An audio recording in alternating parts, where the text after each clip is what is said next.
The Batwa people, also known as the Great Lakes Twa, are a Bantu-speaking group native to the African Great Lakes region. They are considered to be the oldest surviving population of the Great Lakes region, and these are the original people of the rainforests in Uganda, Rwanda, and the Democratic Republic of Congo.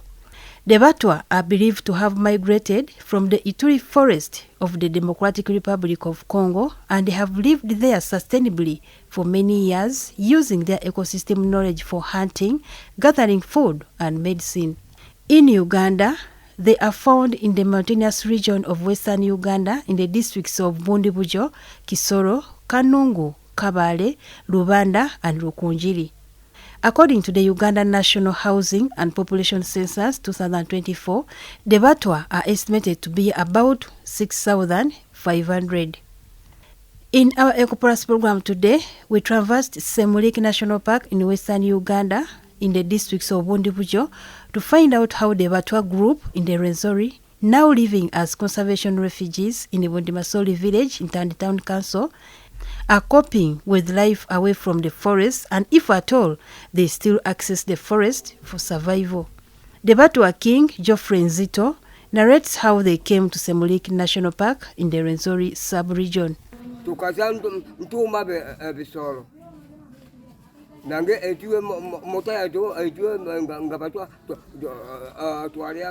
We came chasing wild animals because we as the Batwa, we grew up feeding on wild animals when they were no more in Congo, in a place called Mahoyo.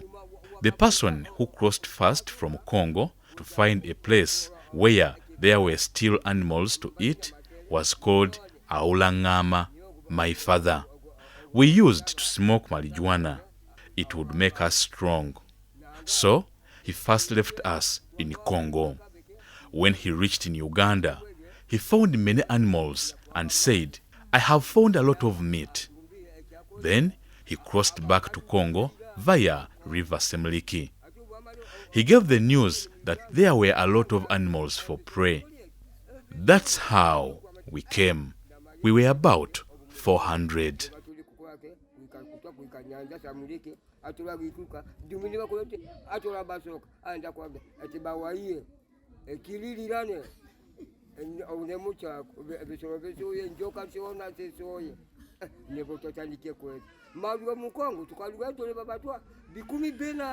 In Semliki National Park, the Batwa claim the forest was the best place to live in compared to where they are settled now.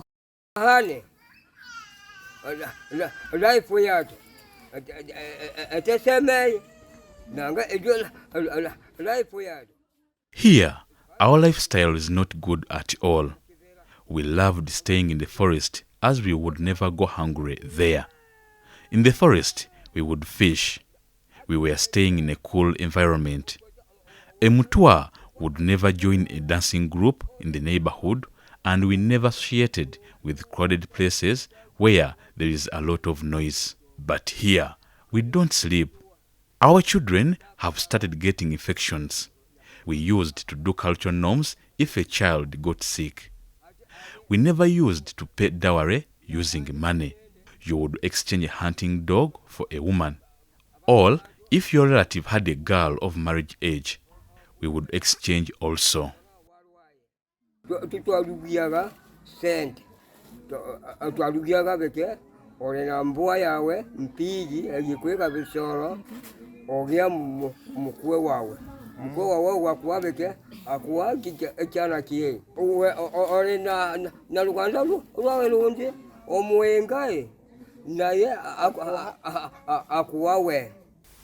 When we were still staying in the forest, we were okay.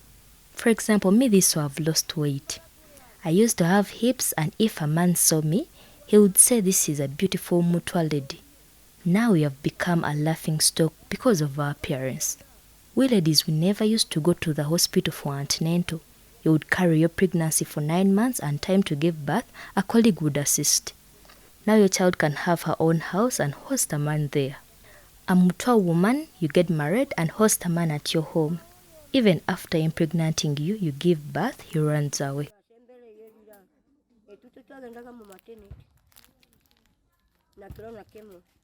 wakulya gatundu lyawe olwanisha uikia mmeli mwanda onale nagu obyala onakyawe nyangu ngeje kukola ki kukubyalishia ate nini kubonaga mwana wawe analombaye musasa kye wo mukalu tudoswala musasa okala naye wanu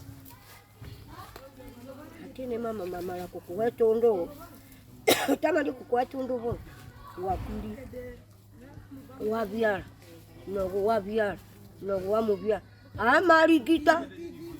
As their traditional forest land and territories fell under the control of government for conservation, the Batwa became squatters since they put up settlements for them at the foot of Mount Rwenzori, where they have adapted to living along with other tribes like the Bakonjo, the Bamba, Batuku, Babwisi, among other tribes. So when this area was gazetted, there were clear demarcations for the protected area that is in form of the national park, and some people were caught in the demarcation and had to have a program with government and some partners to relocate from the area that was gazetted to other areas that government bought for them land to settle and continue. So the Batwa were evicted from the forest, and they had a plan. They bought for them some area, land, constructed for them some houses with the help of European Union plus other cultural institutions for them to earn a living, because their entire life would depend in the forest. In the settlement, the life of the Batwa has greatly changed as they have been trained on conservation of the forest by Uganda Wildlife Authority, UWA, and other non-governmental organizations. We used to eat wild animals, and when they chased us from the forest, we stopped hunting. Now, we are educating our children, and we understand that killing wild animals, you destroy wildlife, yet they are part of us. When the tourists come to Semliki National Park, they come to see us, Batwa, and wild animals. We were trained not to cut a tree from the forest because you will be destroying the environment, not to kill an animal in the forest, not to dig holes there as you will be destroying the forest. In protecting the forest, don't burn it, and that's what we were taught. These days, they count the number of people going to the forest from our group. Nowadays, the forest has a lot of things that could harm, like a wild dog. That's why they first count before allowing you to access the forest.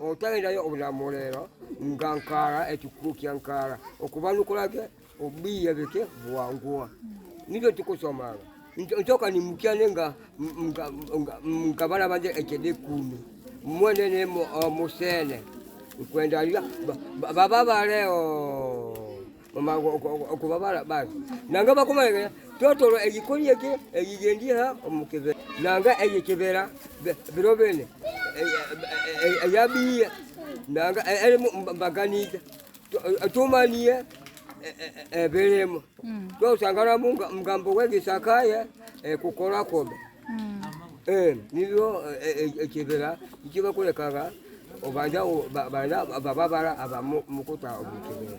So they went under trainings that were facilitated or sponsored by different organizations. Like we have Flora and Fauna International that is responsible for culture, and we also integrated them into tourism. We showed them ways of how to make some money using the forest sustainably. And that's why we market the Batwa cultural experience. This is a trail basically for the pygmies. So because they are part of conservation partners, So we trained them on how important the forest could be, rather than looking at hunting and tree cutting as one way of getting income from the forest.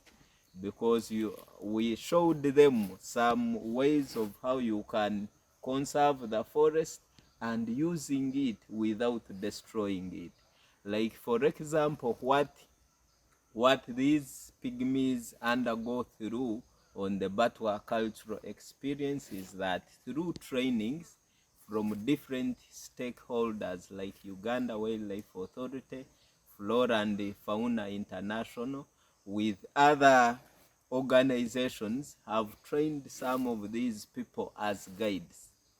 So when visitors come for this experience, we get a Mutwa guide who leads the group.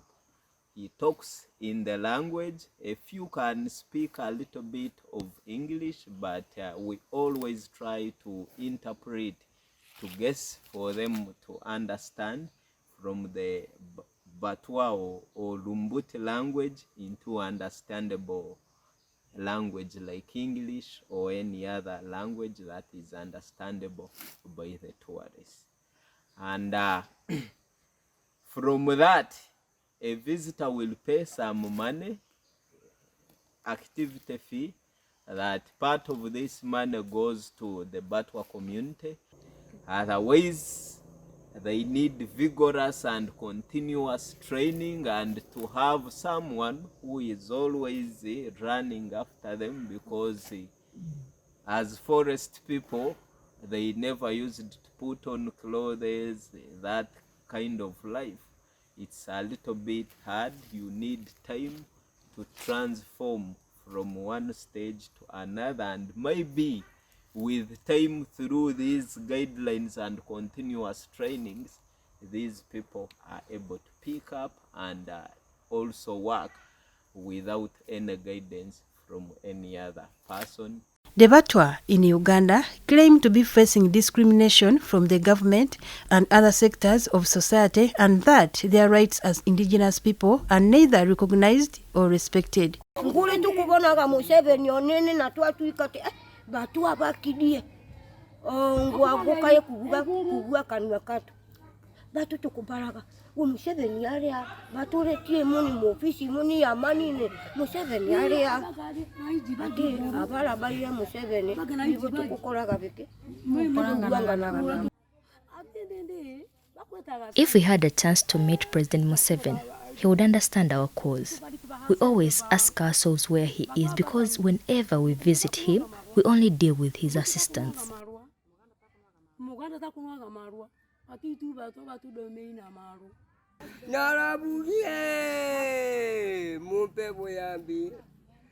I have complained several times to government to give me support, as it's done to my fellow kings, now getting 6 million. The Omusinga was inaugurated as a king after me, but I, as the king of the Batwa, I am discriminated, yet I also vote. We request the government to also recognize us as humans. Even the PDM program rolled out, only the rich are considered to benefit. I want government to buy me a car as a king. I want to be provided a monthly salary.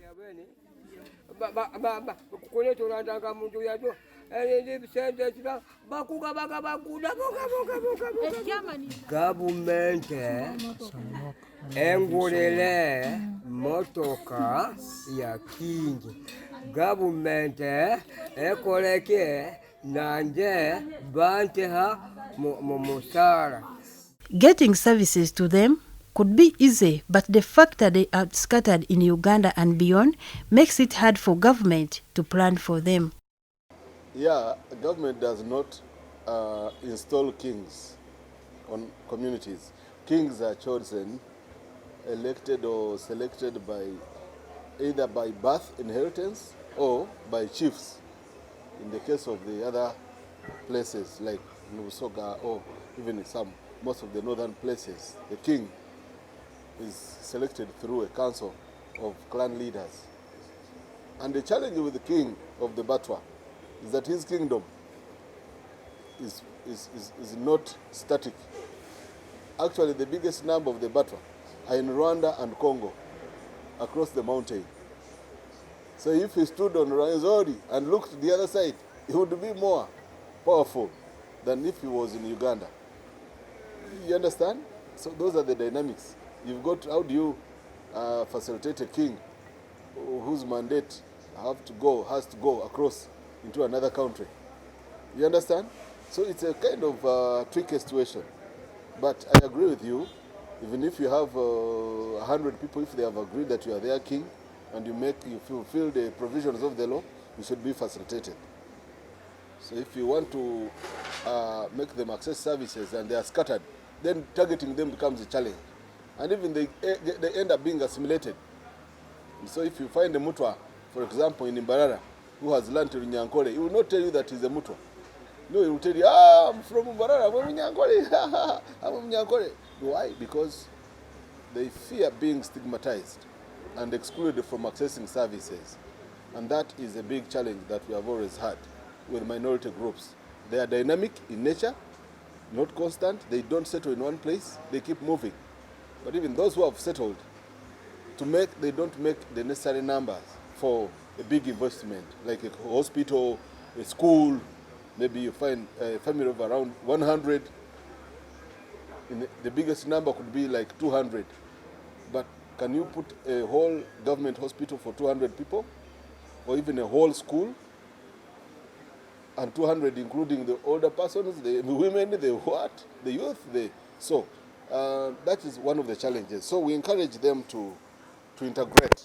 We have senior citizens grants which go for older persons. But the eldest Mutwa was their king, Nzito.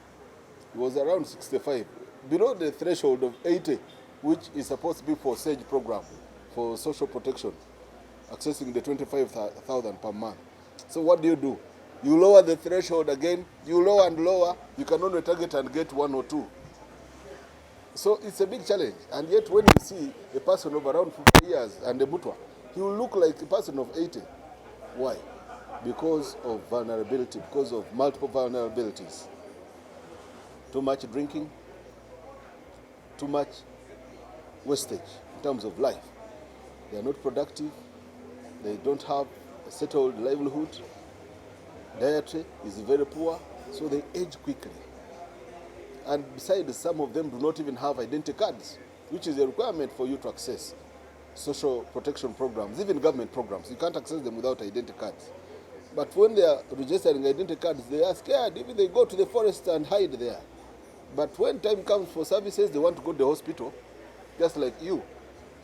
So we need deliberate measures, and therefore we are developing a comprehensive program of enterprise for ethnic minorities in this country.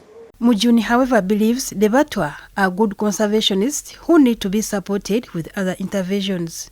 They are part of the environment, and somehow they find themselves in conflict with nature.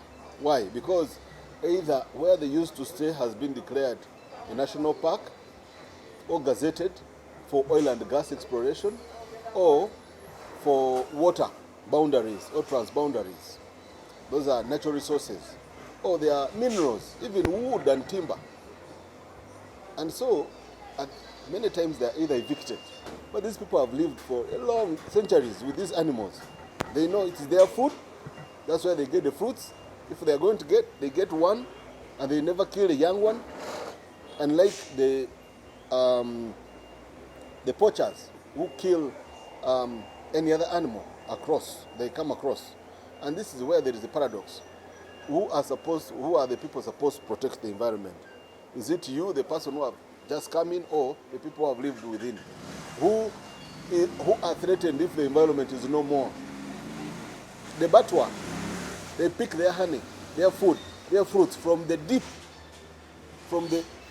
large grown-up trees which are like 5 square meters wide. And that means they can never cut that tree for timber, because they get honey from there. The bees, incubate there. That's where they sleep. See? That's where their ritual, their God is. You can never cut a tree where you believe this is your God. But if I come as a logger with my machine, for me I'm looking at timber, 6x2. I cut the biggest tree, you see. So there is a total contradiction.